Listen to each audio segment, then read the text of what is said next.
This is a Fox News special report. Good afternoon from Washington. I'm Lauren Blanchard. Let's take you live to the White House. Here's President Biden. What most experts thought were possible. No nation has ever done anything like it in all of history. Only the United States had the capacity and the will and ability to do it, and we did it today. The extraordinary success of this mission was due to the incredible skill, bravery, and selfless courage of the United States military and our diplomats and intelligence professionals. For weeks, they risked their lives to get American citizens, Afghans who helped us, citizens of our allies and partners and others on board planes and out of the country. And they did it facing a crush of enormous crowds seeking to leave the country. And they did it knowing ISIS-K terrorists, sworn enemies of the Taliban, were lurking in the midst of those crowds. And still, the women and men of the United States military, our diplomatic corps, and intelligence professionals did their job and did it well, risking their lives, not for professional gains, but to serve others, not in a mission of war, but in a mission of mercy. 20 service members were wounded in the service of this mission. 13 heroes gave their lives. I was just at Dover Air Force Base for the dignified transfer. We owe them and their families a debt of gratitude we can never repay, but we should never, ever, ever forget. In April, I made a decision to end this war. As part of that decision, we set the date of August 31st for American troops to withdraw. The assumption was that more than 300,000 Afghan national security forces that we had trained over the past 2 decades and equipped would be a strong adversary in their civil wars with the Taliban. That assumption that the Afghan government would be able to hold on for a period of time beyond military drawdown turned out not to be accurate. But I still instructed our national security team to prepare for every eventuality, even that one. And that's what we did. So we were ready when the Afghan security forces, after 2 decades of fighting for their country and losing thousands of their own, did not hold on as long as anyone expected. We were ready when they and the people of Afghanistan watched their own government collapse and their president flee amid the corruption and malfeasance, handing over the country to their enemy, the Taliban, and significantly increasing the risk to U.S. personnel and our allies. As a result, to safely extract American citizens before August 31st, as well as embassy personnel, allies and partners, and those Afghans who had worked with us and fought alongside of us for 20 years, I had authorized 6,000 troops, American troops, to Kabul to help secure the airport. As General McKenzie said, this is the way the mission was designed. It was designed to operate under severe stress and attack, and that's what it did. Since March, we reached out 19 times to Americans in Afghanistan with multiple warnings and offers to help them leave Afghanistan, all the way back as far as March. After we started the evacuation 17 days ago, we did initial outreach and analysis and identified around 5,000 Americans who had decided earlier to stay in Afghanistan, but now wanted to leave. Our Operation Allied Rescue ended up getting more than 5,500 Americans out. We got out thousands of citizens and diplomats from those countries that went into Afghanistan with us to get bin Laden. We got out locally employed staff of the United States Embassy and their families, totaling roughly 2,500 people. We got thousands of Afghan translators and interpreters and others who supported the United States out as well. Now we believe that about 100 to 200 Americans remain in Afghanistan with some intention to leave. Most of those who remain are dual citizens, long-time residents who had earlier decided to stay because of their family roots in Afghanistan. The bottom line, 90% of Americans in Afghanistan who wanted to leave were able to leave. And for those remaining Americans, there is no deadline. We remain committed to get them out if they want to come out. Secretary of State Blinken is leading the continued diplomatic efforts to ensure safe passage for any American, Afghan partner, or foreign national who wants to leave Afghanistan. In fact, just yesterday, the United Nations Security Council passed a resolution that sent a clear message about what the international community expects the Taliban to deliver on moving forward, notably freedom of travel, freedom to leave. And together, we are joined by over 100 countries that are determined to make sure the Taliban upholds those commitments. It will include ongoing efforts in Afghanistan to reopen the airport, as well as overland routes, allowing for continued departure to those who want to leave and deliver humanitarian assistance to the people of Afghanistan. The Taliban has made public commitments, broadcast on television and radio across Afghanistan, on safe passage for anyone wanting to leave, including those who worked alongside Americans. We don't take them by their word alone, but by their actions. And we have leverage to make sure those commitments are met. Let me be clear. Leaving August the 31st is not due to an arbitrary deadline. It was designed to save American lives. My predecessor, the former president, signed an agreement with the Taliban to remove U.S. troops by May the 1st, just months after I was inaugurated. It included no requirement that the Taliban work out a cooperative governing arrangement with the Afghan government. But it did authorize the release of 5,000 prisoners last year, including some of the Taliban's top war commanders, among those who just took control of Afghanistan. And by the time I came to office, the Taliban was in its strongest military position since 2001, controlling or contesting nearly half of the country. The previous administration's agreement said that if we stuck to the May 1st deadline that they had signed on to leave by, the Taliban wouldn't attack any American forces. But if we stayed, all bets were off. So we were left with a simple decision. Either follow through on the commitment made by the last administration and leave Afghanistan, or say we weren't leaving and commit another tens of thousands more troops going back to war. That was the choice, the real choice, between leaving or escalating.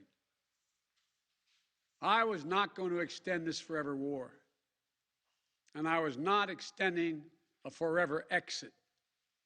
The decision to end the military airlift operations at Kabul airport was based on the unanimous recommendation of my civilian and military advisors, the Secretary of State, the Secretary of Defense, the Chairman of the Joint Chiefs of Staff, and all the service chiefs, and the commanders in the field.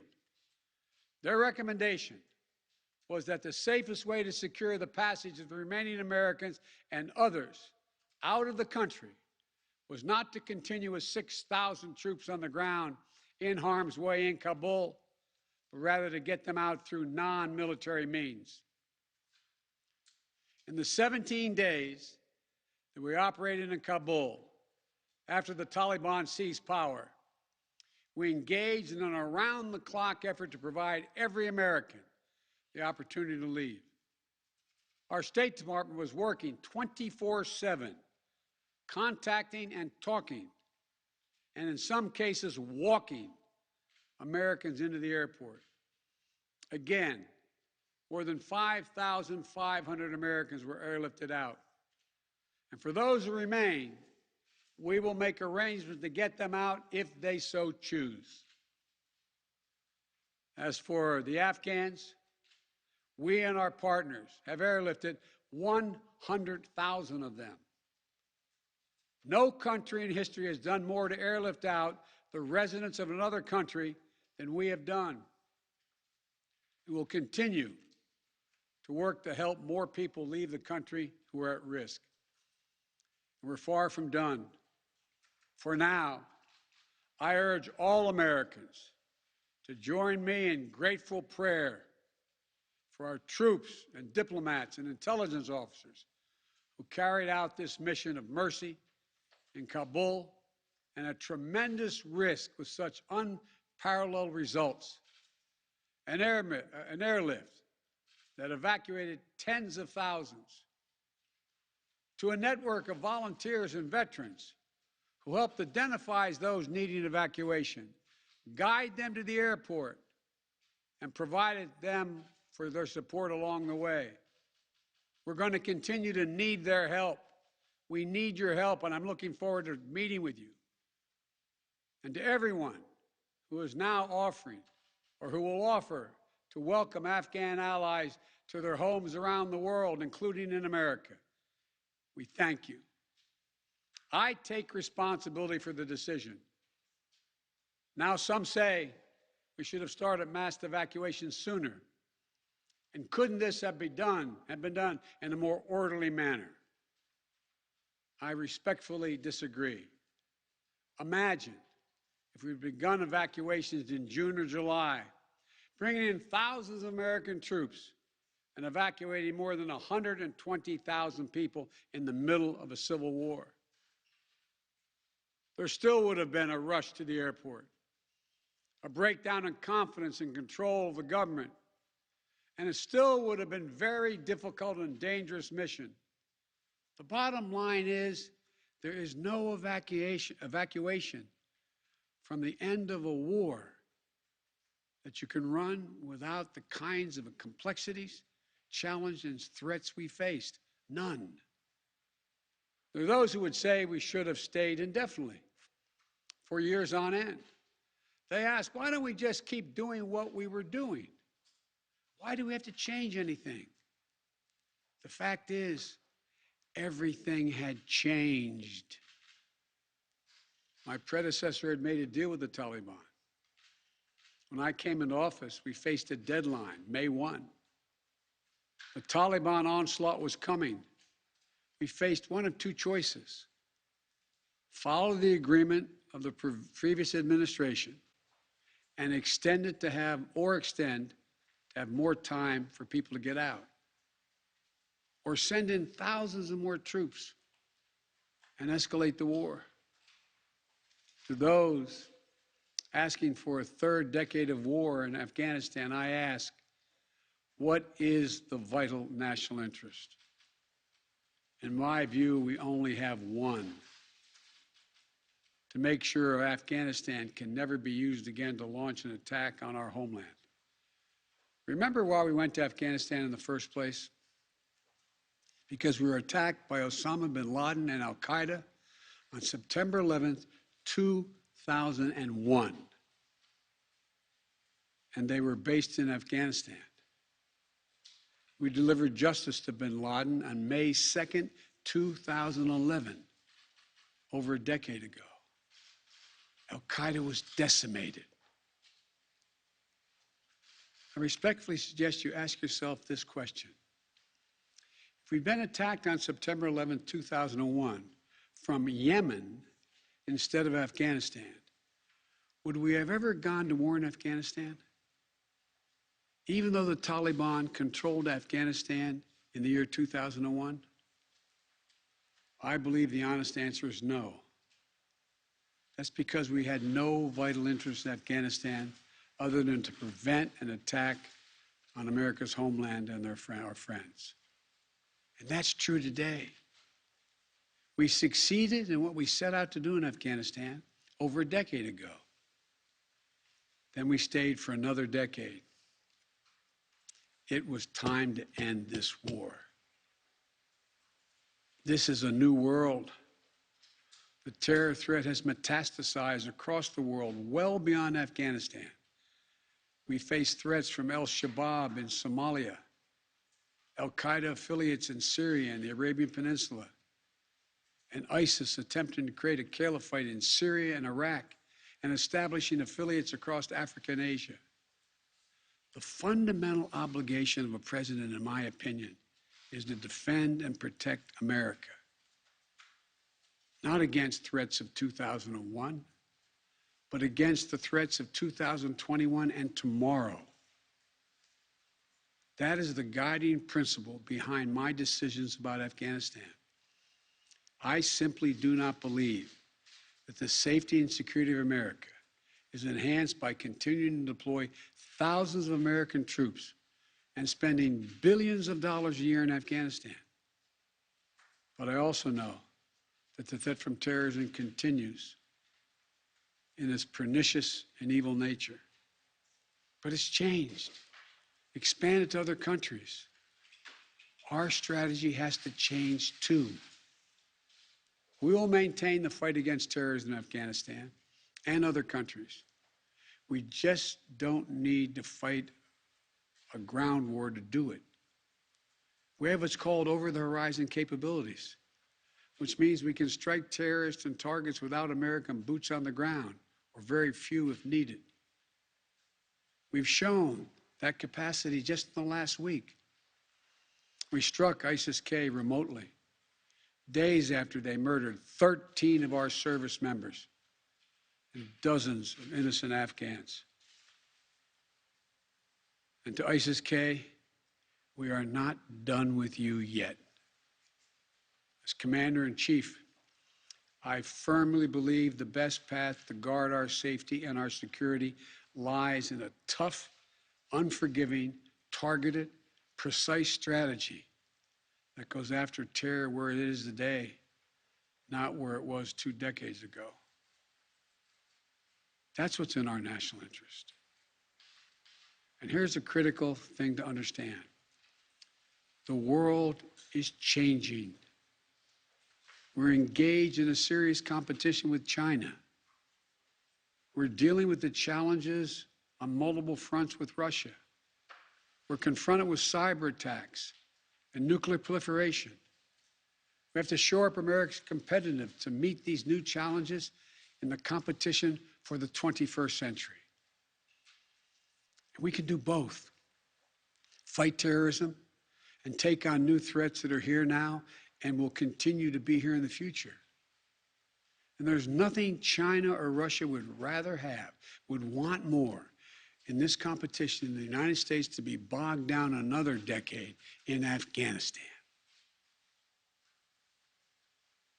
As we turn the page on the foreign policy that has guided our nation the last 2 decades, we've got to learn from our mistakes. To me, there are 2 that are paramount. First, we must set missions with clear, achievable goals, not ones we'll never reach. And second, we must stay clearly focused on the fundamental national security interest of the United States of America. This decision about Afghanistan is not just about Afghanistan. It's about ending an era of major military operations to remake other countries. We saw a mission of counterterrorism in Afghanistan, getting the terrorists and stopping attacks, morph into a counterinsurgency, nation building, trying to create a democratic, cohesive, and united Afghanistan, something that has never been done over many centuries of Afghan's history. Moving on from that mindset, and those kind of large-scale troop deployments will make us stronger and more effective and safer at home. And for anyone who gets the wrong idea, let me say clearly, to those who wish America harm, to those who engage in terrorism against us or our allies, know this: the United States will never rest. We will not forgive. We will not forget. We'll hunt you down to the ends of the earth, and you will pay the ultimate price. And let me be clear. We'll continue to support the Afghan people through diplomacy, international influence, and humanitarian aid. We'll continue to push for regional diplomacy engagement to prevent violence and instability. We'll continue to speak out for the basic rights of the Afghan people, especially women and girls, as we speak out for women and girls all around the globe. And I've been clear that human rights will be the center of our foreign policy. But the way to do that is not through endless military deployments, but through diplomacy, economic tools, and rallying the rest of the world for support. My fellow Americans, the war in Afghanistan is now over. I'm the fourth president who has faced the issue of whether and when to end this war.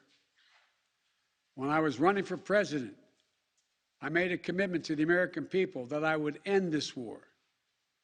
Today, I've honored that commitment. It was time to be honest with the American people again. We no longer had a clear purpose in an open-ended mission in Afghanistan. After 20 years of war in Afghanistan, I refused to send another generation of America's sons and daughters to fight a war that should have ended long ago. After more than $2 trillion spent in Afghanistan, the cost that researchers at Brown University estimated would be over $300 million a day for 20 years in Afghanistan, for 2 decades.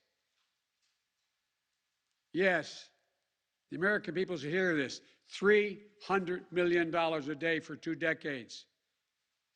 If you take the number of $1 trillion, as many say, that's still $150 million a day for 2 decades. What have we lost as a consequence in terms of opportunities? I refuse to continue a war that was no longer in the service of the vital national interest of our people. And most of all, after 800,000 Americans serving in Afghanistan, I've traveled that whole country, brave and honorable service. After 20,744 American servicemen and women injured, and the loss of 2,461 American personnel, including 13 lives lost just this week, I refuse to open another decade of warfare in Afghanistan. We've been a nation too long at war. If you're 20 years old today, you've never known an America at peace. So when I hear that we could have, should have continued the so-called low-grade effort in Afghanistan at low risk to our service members, at low cost, I don't think enough people understand how much we have asked of the 1% of this country who put that uniform on, willing to put their lives on the line in defense of our nation. Maybe it's because my deceased son, Bo, served in Iraq for a full year. Before that, well, maybe it's because of what I've seen over the years as senator, vice president, and president traveling these countries. A lot of our veterans and their families have gone through hell. Deployment after deployment, months and years away from their families, missed birthdays, anniversaries, empty chairs at holidays, financial struggles, divorces, loss of limbs, traumatic brain injury, post-traumatic stress. We see it in the struggles many have when they come home. We see it in the strain on their families and caregivers. We see it in the strain on their families when they're not there. We see it in the grief borne by their survivors. The cost of war they will carry with them their whole lives. Most tragically, we see in the shocking and stunning statistic that should give pause to anyone who thinks war can ever be low grade, low risk, or low cost. 18 veterans, on average, who die by suicide every single day in America. Not in a far-off place, but right here in America. There's nothing low grade or low risk or low cost about any war. It's time to end the war in Afghanistan. As we close 20 years of war and strife and pain and sacrifice, it's time to look at the future, not the past, to a future that's safer, to a future that's more secure, to a future that honors those who served and all those who gave what President Lincoln called their last full measure of devotion. I give you my word with all of my heart. I believe this is the right decision, a wise decision, and the best decision for America. Thank you. Thank you, and may God bless you all, and may God protect our troops. President Biden, the worst is the Taliban.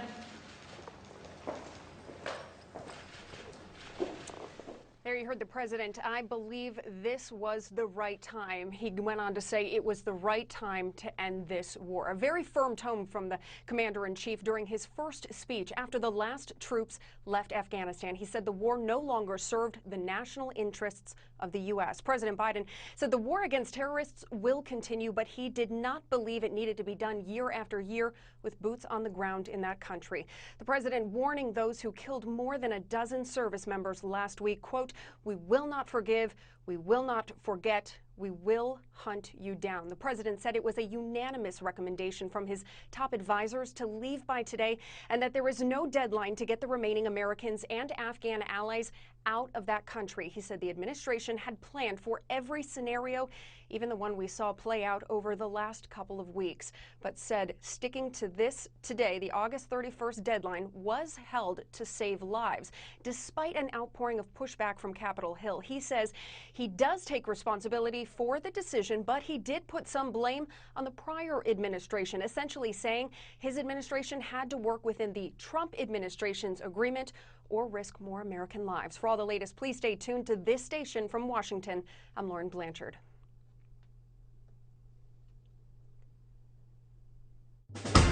This has been the Fox News Special Report.